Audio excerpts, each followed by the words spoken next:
बाबू जयपाल पेशे से एक डॉक्टर थे, लेकिन इसे उनका भाग्य ही कहिए कि वो ज्यादा तरक्की नहीं कर पाए।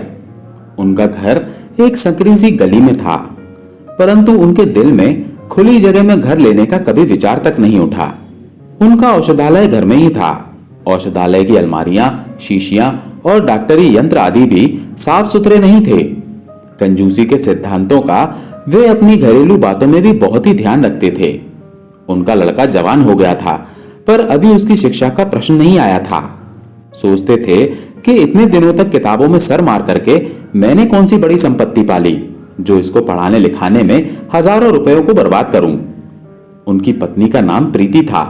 प्रीति बड़ी ही धैर्यवान स्त्री थी, परंतु डॉक्टर साहब को अपनी पत्नी के इस गुण की कोई कदर नहीं थी। बाबू जयपाल की मां अभी जीवित थी, परंतु गंगा स्नान के लिए वो तरस तरस कर रह जाती, तो फिर दूसरे पवित्र स्थानों की यात्रा की तो बात ही क्या करनी। इस घोर कंजूसी का परिणाम ये था कि उनके घर में सुख शांति का नाम नहीं था। इसी परिवार में उनकी एक बुढ़िया नौकरानी थी, जिसका नाम था जगिया। उसने डॉक्टर साहब को गोद में खिलाया था और इस घर से उसे ऐसा प्रेम हो गया कि सब प्रकार की कठिनाइयां झेलती थी, परंतु टलने का नाम नहीं लेती थी। डॉक्टर साहब की आय कोई बहुत ज्यादा नहीं थी, परंतु उन्होंने कई शक्कर और कपड़े के कारखानों में हिस्सेदारी खरीद रखी थी। आज संयोग की बात है कि मुंबई के एक कारखाने ने अपने वार्षिक लाभ में से 750 रुपए मनी ऑर्डर द्वारा उन्हें भेजे थे। डॉक्टर साहब ने मनी ऑर्डर लिया, नोट गिने और डाकिये को विदा किया। डॉक्टर साहब डाकिये को प्रसन्न रखा करते थे। डॉक्टर साहब ने रुपए गिनकर एक थैली में रख दिए और सोच ही रहे थे कि चलो इन्हें बैंक में जमा करवाऊं कि तभी एक रोगी का बुलावा आ गया। ऐसे मौके अक्सर ही आ जाया करते थे। यद्यपि डॉक्टर साहब को अपने बक्से पर बहुत भरोसा नहीं था, परंतु विवश होकर उन्होंने वो थैली अपने बक्से में रखी और रोगी को देखने के लिए चले गए। वहां से लौटे तो 3 बज चुके थे। बैंक बंद हो चुका था। आज रुपए किसी भी तरह से जमा नहीं हो सकते थे। प्रतिदिन की भांति वो घर में ही बने हुए अपने औषधालय में जाकर बैठ गए। रात के 8 बजे जब वो घर के भीतर जाने लगे तो थैली को घर ले जाने के लिए बक्से से निकाला। थैली कुछ हल्की जान पड़ती थी। उनके होश उड़ गए। उन्हें विश्वास नहीं हुआ। थैली खोलकर रुपए गिने तो पूरे 500 रुपए कम निकले। बक्से के दूसरे खानों को टटोला, परंतु सब बेकार। निराश होकर कुर्सी पर बैठ गए और सोचने लगे कि मैंने रुपए कहीं अलग तो नहीं रखे, डाकिये ने रुपए कम तो नहीं दिए, मैंने गिनने में कोई गलती तो नहीं की। मैंने एक एक गड्डी गिन गिन कर थैली में रखी थी। सब मुझे ठीक से याद है। बक्से का ताला भी बंद था, किंतु ओह, अब समझ में आया, चाबी मेज पर ही छोड़ दी थी। बस यही हुआ, चाबी जेब में डालने की याद नहीं रही। परंतु पैसा कौन ले गया? बाहर दरवाजे बंद थे। घर में धरे रुपए तो कोई छूता नहीं। आज तक कभी ऐसा मौका नहीं आया। अवश्य ये किसी बाहरी आदमी का काम है। सोचने लगे कि अब क्या करूं, पुलिस को खबर दूं, लेकिन बैठे बैठाए उलझन मोल लेनी पड़ेगी। मोहल्ले भर के आदमियों की दरवाजे पर भीड़ लग जाएगी। 10-15 आदमियों को गाली खानी पड़ेगी, परंतु परिणाम कुछ भी नहीं निकलेगा। तो क्या धीरज धरकर बैठा रहूं? कैसे धीरज रखूं? ये कोई हराम की कौड़ी होती तो समझ लेता कि जैसे आई थी वैसे ही चली गई। डॉक्टर साहब का मन चोर से बदला लेने के लिए व्याकुल हो रहा था, किंतु कोई उपाय नहीं सूझ रहा था। तभी उन्हें याद आया, हाँ, नदी की ओर जाते हुए जो एक ओझा बैठता है, उसके करतब की कहानी मैंने अक्सर सुनी है। सुना है गए हुए धन का पता बतला देता है, रोगियों को बात ही बात में चंगा कर देता है, चोरी के माल का पता लगा देता है और काले जादू का माहिर है। ये निशाना ठीक बैठ जाए तो मेरे दिल की इच्छा पूरी हो जाएगी। रुपए भी मिल जाएंगे और चोर को सबक भी मिल जाएगा। उसके यहाँ हमेशा लोगों की भीड़ रहती है। अगर उसमें कुछ बात ना होती तो लोग क्यों जमा होते? क्या करूं? उस ओझा के पास जाऊं? कोई लाभ ना हुआ तो कोई हानि भी नहीं होगी। जहां 500 रुपए गए हैं, 2-4 रुपए का खून और सही। ये समय ठीक है। इस समय भीड़ भी कम होगी। अभी चलना चाहिए। अपने मन में निश्चय करके डॉक्टर साहब उस ओझा के घर की ओर चल दिए। जाड़े की रात थी, 9 बज गए थे।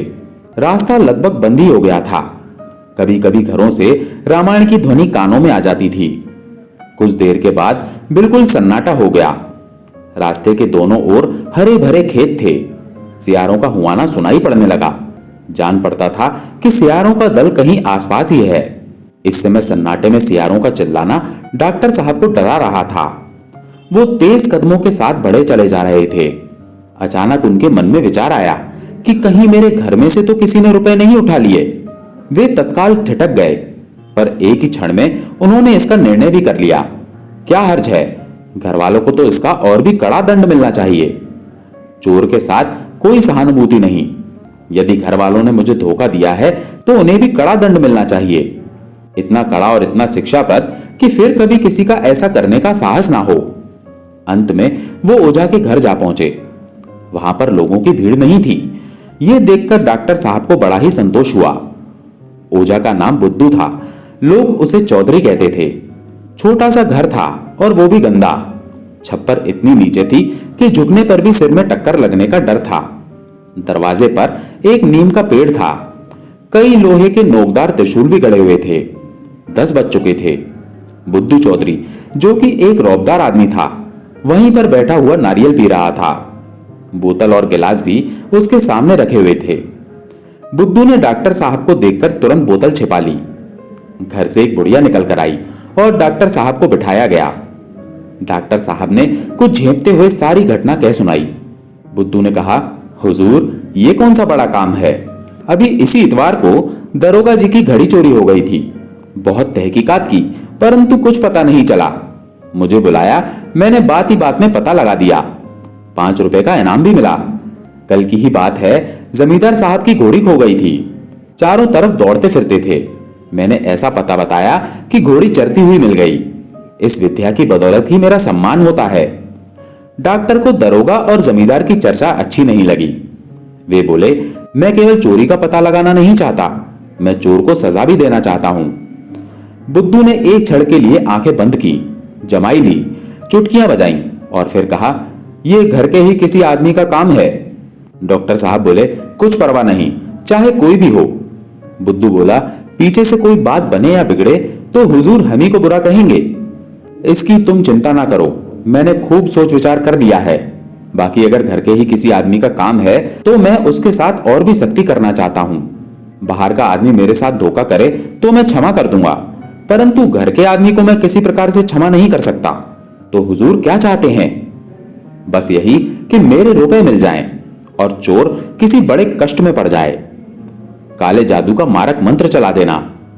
बुढ़िया ने कहा, ना बेटा ना, मारक मंत्र ना चलाना, ना जाने कैसी पड़े और कैसी ना पड़े। डॉक्टर साहब ने कहा, तुम मारक मंत्र चला दो, इसका जो कुछ भी खर्चा और इनाम होगा मैं देने को तैयार हूं। बेटा मैं फिर से कहती हूं, मारक मंत्र के फेर में मत पड़ना। कोई जोखिम की बात आ गई तो वही बाबूजी फिर से तेरे सिर होंगे और तेरे बनाए कुछ ना बनेगा। क्या मैं जानती नहीं कि मारक का उतार कितना कठिन है? हाँ बाबूजी, एक बार फिर अच्छी तरह से सोच लीजिए। मारक मंत्र तो मैं चला दूंगा, लेकिन उसको उतारने का जिम्मा मैं नहीं ले सकता। अभी कह तो दिया, मैं तुमसे उतारने को नहीं कहूंगा, चलाओ भी तो। बुद्धू ने कुछ आवश्यक सामान की एक लंबी सी सूची बनाई। डॉक्टर साहब ने सामान की अपेक्षा रुपए देना ही उचित समझा। बुद्धू राजी हो गया। डॉक्टर साहब चलते चलते बोले, ऐसा मंत्र चलाओ कि सवेरा होते होते चोर मेरे माल को लिए हुए आ जाए। आप निश्चिंत रहिए सरकार। डॉक्टर साहब वहां से चले तो 11 बजे थे। जाड़े की रात थी, कड़ाके की ठंड थी। उनकी मां और पत्नी दोनों बैठी हुई उनकी राह देख रही थी। जगिया वहीं पर बैठी हुई थी। वो बार बार उठकर अपनी अंधेरी कोठरी में जाती, आले पर कुछ टटोल कर देखती और फिर अपनी जगह पर आ जाती। बार बार पूछती, कितनी रात हो गई है। जरा भी खटका होता तो चौंक पड़ती। आज डॉक्टर साहब ने आने में इतनी देर लगाई, इसका सबको ही आश्चर्य था। ऐसे मौके बहुत ही कम आते थे कि रोगियों को देखने के लिए उन्हें रात में जाना पड़ता। मित्रों के साथ उनका कोई मेलजोल नहीं था। मां ने कहा, जाने कहां चला गया, खाना बिल्कुल ठंडा हो गया है। पत्नी बोली, आदमी जाता है तो कहकर जाता है, आधी रात से ऊपर हो गई है।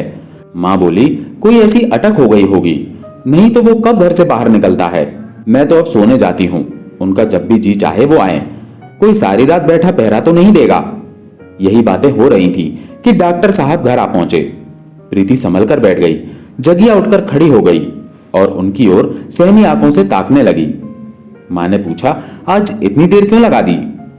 डॉक्टर साहब ने कहा, तुम लोग तो सुख से बैठी हो ना, हमें देर हो गई इसकी तुम्हें क्या चिंता? जाओ सुख से सो जाओ।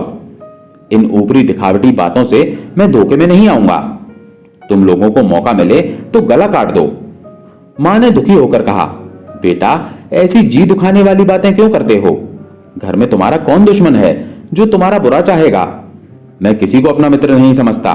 सभी मेरे बैरी हैं, मेरी जान के दुश्मन हैं। नहीं तो क्या आज झपकते ही मेरी मेज से 500 रुपए उड़ जाते?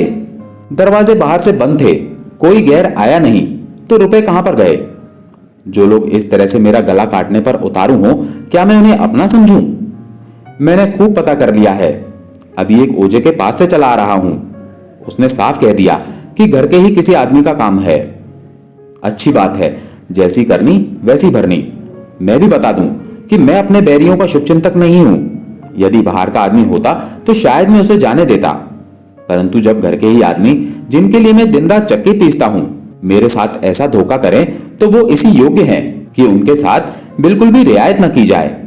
देखना सवेरा होने तक चोर की क्या हालत होगी। मैंने ओझा को कहकर काले जादू का मारक मंत्र चलवा दिया है। मारक मंत्र चला और उधर चोर के प्राण संकट में पड़े। जगिया घबराकर बोली, भैया मारक मंत्र में तो जान का भी जोखिम होता है। चोर की यही सजा है। किस ओझे ने चलाया है? बुद्धू चौधरी ने। अरे राम राम, उसके मारक मंत्र की तो उतार भी नहीं है। डॉक्टर अपने कमरे में चले गए तो मां ने कहा, इतने रुपयों में तो मेरे सातों तीर्थ धाम हो जाते। प्रीति बोली, कंगन के लिए बरसों से झिकझिक कर रही हूं। अच्छा हुआ मेरी आह पड़ी होगी। रात का 1 बजा था। डॉक्टर बाबू भयानक स्वप्न देख रहे थे कि अचानक प्रीति ने आकर कहा, जरा जल्दी चलकर देखिए जगिया का क्या हाल हो रहा है। जान पड़ता है जीभ ऐंठ गई है, कुछ बोलती ही नहीं, आंखें पथरा गई हैं। डॉक्टर साहब चौंक कर उठ बैठे, तब बोले, क्या कहा? जगिया को क्या हो गया? प्रीति ने फिर से जगिया का हाल बताया। डॉक्टर के मुख पर हल्की सी मुस्कुराहट दौड़ गई। बोले, चोर पकड़ा गया। मारक मंत्र ने अपना काम कर दिया। और जो घर का ही कोई आदमी होता तो क्या उसकी जान ले लेते? तो उसकी भी यही दशा होती, सदा के लिए सीख जाता। 500 के पीछे प्राण ले लेते। 500 के लिए नहीं, आवश्यकता पड़े तो 5000 भी खर्च कर सकता हूं, केवल धोखे की सजा देने के लिए। बड़े निर्दयी हो आप। बातें करते हुए वो जगिया की कोठरी में गए। जगिया की हालत उससे भी कहीं अधिक खराब थी जो प्रीति ने बताई थी। उसके मुख पर मुर्दनी छाई हुई थी, हाथ पैर अकड़ गए थे, नाड़ी का पता न था। डॉक्टर साहब की मां उसे होश में लाने के लिए बार बार उसके मुंह पर पानी के छींटे दे रही थी। डॉक्टर ने जगिया की ये हालत देखी तो उनके होश उड़ गए। उन्हें अपने उपाय की सफलता पर प्रसन्न होना चाहिए था।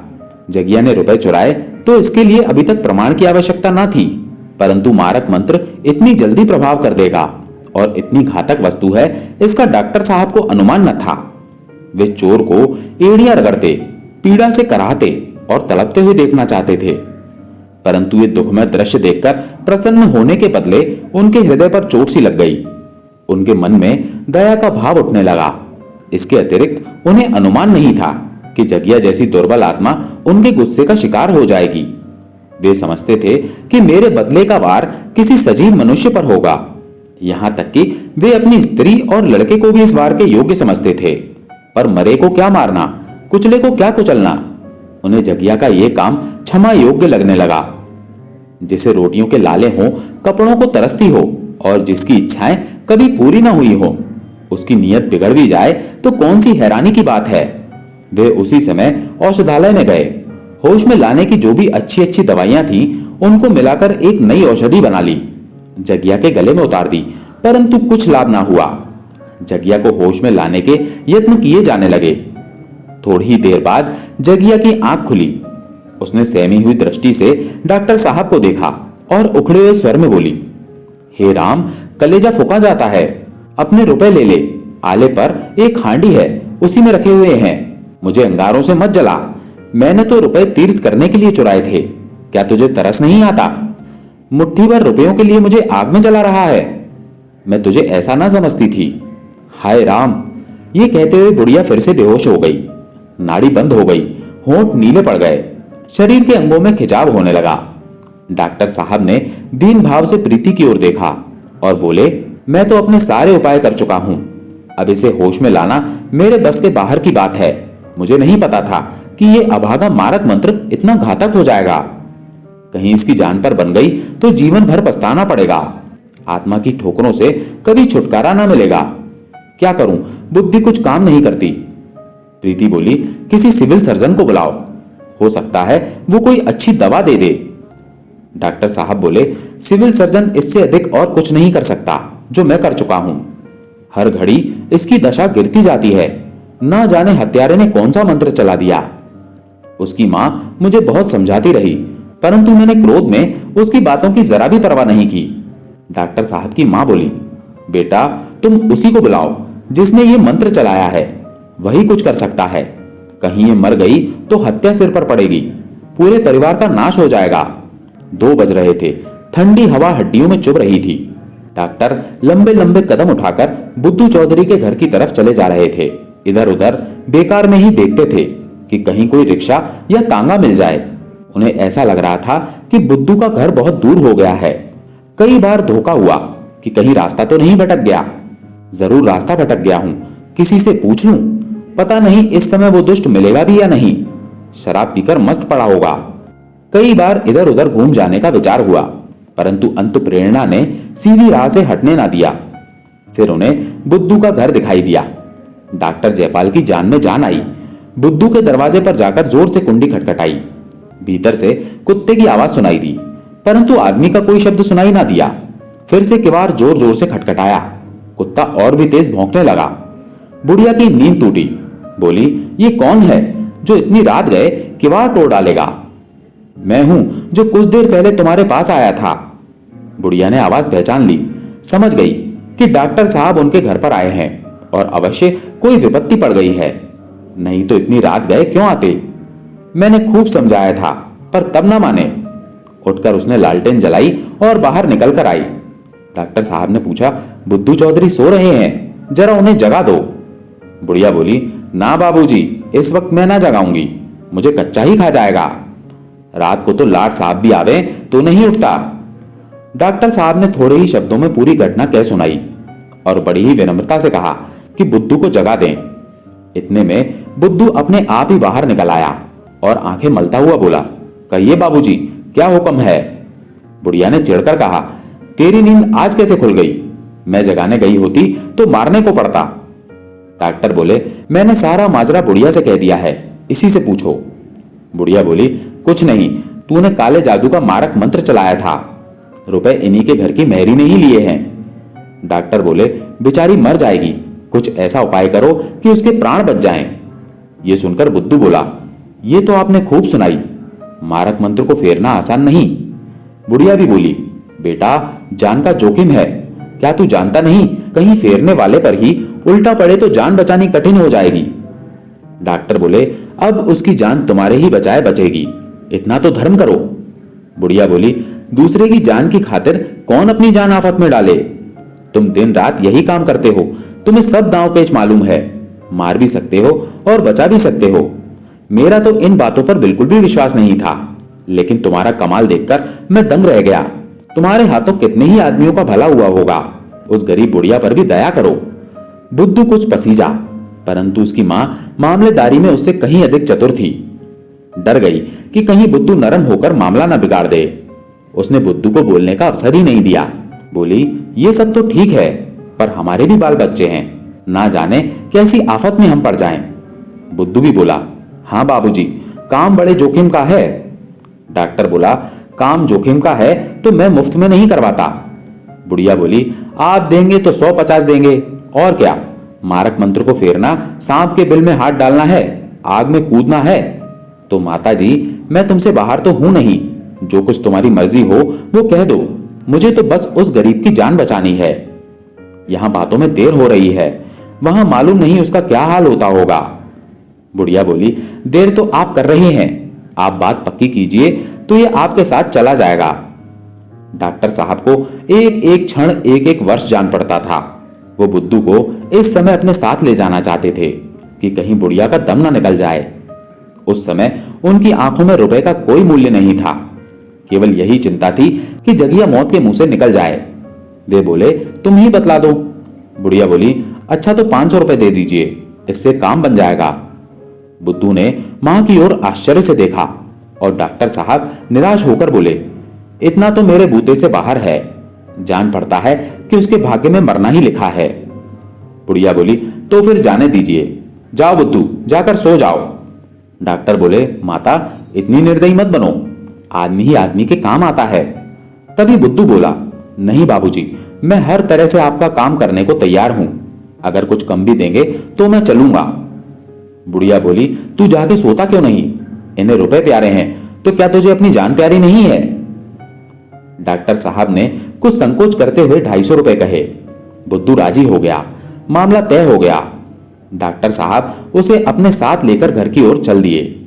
ऐसी आत्मिक प्रसन्नता उन्हें कभी नहीं मिली थी। वे दोनों घर की ओर चल दिए। डॉक्टर साहब बुद्धू से बार बार तेज चलने को कहते थे। घर पहुंचे तो जगिया को बिल्कुल मरने के निकट पाया। जान पड़ता था यही सांस उसकी अंतिम सांस है। उसकी मां और पत्नी दोनों आंसुओं से भरी हुई निराश बैठी थी। बुद्धू ने दोनों को बड़ी ही विनम्र दृष्टि से देखा। डॉक्टर साहब के भी आंसू ना रुक सके। जगिया की ओर झुके तो आंसू की 2 बूंदें उसके मुरझाए हुए पीले चेहरे पर भी टपक पड़ी। इस हालात को देखकर बुद्धू सजग हो गया। जगिया की देह पर हाथ रखते हुए बोला, अब मेरे किए से भी कुछ नहीं हो सकता, ये तो दम तोड़ रही है। डॉक्टर साहब ने गिड़गिड़ाते हुए कहा, नहीं चौधरी, ईश्वर के नाम पर अपना मंत्र चलाओ, इसकी जान बच गई तो सदा के लिए तुम्हारा गुलाम बनकर रहूंगा। बुद्धू बोला, आप मुझे जानबूझकर जहर खाने को कहते हैं, मुझे मालूम न था कि काले जादू के देवता इस वक्त इतने गर्म हैं। वो मेरे मन में बैठे कह रहे हैं, तूने मेरा शिकार छीना तो मैं तुझे निगल जाऊंगा। डॉक्टर बोले, देवता को किसी तरह से राजी कर लो। राजी करना बड़ा ही कठिन है, 500 रुपए दीजिए तो उसकी जान बचे। उतारने के लिए बड़े बड़े जतन करने पड़ेंगे। 500 रुपए दे दूंगा तो क्या इसकी जान बचा लोगे? हाँ बिल्कुल, शर्त के साथ। डॉक्टर साहब जल्दी से बिजली की तरह लपककर अपने कमरे में से 500 रुपए की थैली लाकर बुद्धू के सामने रख देते हैं। बुद्धू ने विजय की दृष्टि से थैली को देखा, फिर जगिया का सर अपनी गोद में रखकर उस पर हाथ फेरने लगा। कुछ बुदबुदाकर शू करता जाता था। एक ही क्षण में उसकी सूरत डरावनी हो गई, लपटें सी निकलने लगी, बार बार अंगड़ाइयां लेने लगा। इसी दशा में एक बेसुरा सा गाना आरंभ किया, पर हाथ जगिया के सर पर ही था। अंत में करीब आधा घंटा बीतने पर जगिया ने आंखें खोली, जैसे बुझते हुए दिए में तेल पड़ गया हो। धीरे धीरे उसकी दशा अब सुधरने लगी थी। उधर सुबह की पहली किरण निकली और जगिया एक अंगड़ाई लेकर उठ बैठी। 7 बजने को हुए तो जगिया फिर से एक मीठी मीठी नींद सो गई थी। उसकी दशा अब निरोगी लग रही थी। बुद्धू रुपयों की थैली लेकर चला गया। डॉक्टर साहब की मां ने कहा, बात ही बात में 500 रुपए मार कर ले गया। ये क्यों नहीं कहती कि एक मुर्दे को जिंदा कर गया? क्या उसके प्राण का इतना भी मूल्य नहीं? मां ने कहा, देखो आले पर 500 रुपए हैं या नहीं? डॉक्टर साहब ने कहा, नहीं, उन रुपयों को हाथ मत लगाना, उन्हें वहीं पड़े रहने दो। जगिया ने तीर्थ करने के वास्ते लिए थे, अब उसी काम में लगेंगे। मां ने कहा, यह सब उसी के भाग्य के थे। डॉक्टर साहब बोले, उसके भाग्य के तो 500 ही थे, बाकी मेरे भाग्य के थे। इसकी बदौलत मुझे जो शिक्षा मिली है वो जिंदगी भर ना भूलेगी। तुम मुझे अब किसी भी जरूरी काम में मुट्ठी बंद करते हुए ना पाओगी। इस घटना के बाद से डॉक्टर साहब का मन बिल्कुल बदल चुका था। वे अब एक कंजूस आदमी नहीं थे। दोस्तों, ये कहानी आपको कैसी लगी कमेंट करके जरूर बताइएगा। अगर अच्छी लगी हो तो वीडियो को लाइक करके चैनल को सब्सक्राइब जरूर कर लीजिएगा। धन्यवाद।